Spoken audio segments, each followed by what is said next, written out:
ইতিহাস মানেই শুধু যুদ্ধ, রাজারানী বা আবিষ্কারের গল্প নয়।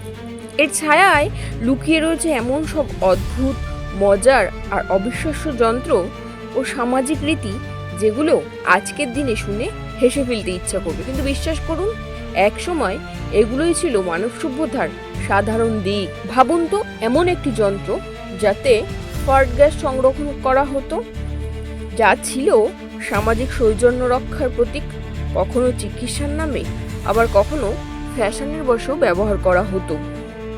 এই ভিডিওর মাধ্যমে আমরা আপনাকে নিয়ে যাব ইতিহাসের পেছনের দরজা দিয়ে, যেখানে প্রতিটি পৃষ্ঠায় অপেক্ষা করে আছে এক একটি বিস্ময়কর, হাস্যকর, ভাবনার খোরাক জোগানো গল্প। চলুন ডুব দিই অদ্ভুত ইতিহাসের সেই রহস্যময় ও রঙিন জগতে।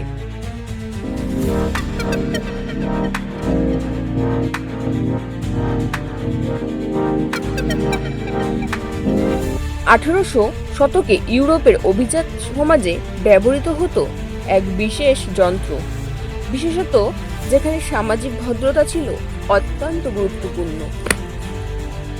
অনেকে দাবি করেন এটি রাজকীয় সভায় গন্ধ নিয়ন্ত্রণের উদ্দেশ্যে ব্যবহৃত হতো।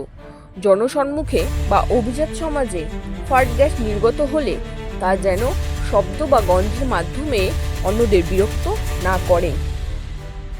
প্রধানত এটি একটি চামড়ার তৈরি ব্যাগ। এই থলির ভেতরে কার্বন, শুকনো ফুল বা সুগন্ধি কাপড় ব্যবহার করা হতো। যদিও এই ধরনের যন্ত্র নিয়ে বিভিন্ন রসিকতা ও রিউমার চালু আছে, কিছু ঐতিহাসিক দলিল ও মিউজিয়াম প্রদর্শন করলে সত্যি এর অস্তিত্ব প্রমাণ করেন। তবে এই ধরনের যন্ত্র আজকের দিনে অবাস্তব বা কৌতুক মনে হতেই পারে আপনার, তবে এটি একটি ঐতিহাসিক নিদর্শন যা সমাজের অতীত, শিষ্টাচার ও অদ্ভুত সামাজিক রীতিনীতিগুলোর সাক্ষ্য বহন করে। যদি এই আবিষ্কার আপনাকে অবাক করে তোলে, তাহলে অবশ্যই চ্যানেলটিকে সাবস্ক্রাইব করে পাশে থাকুন।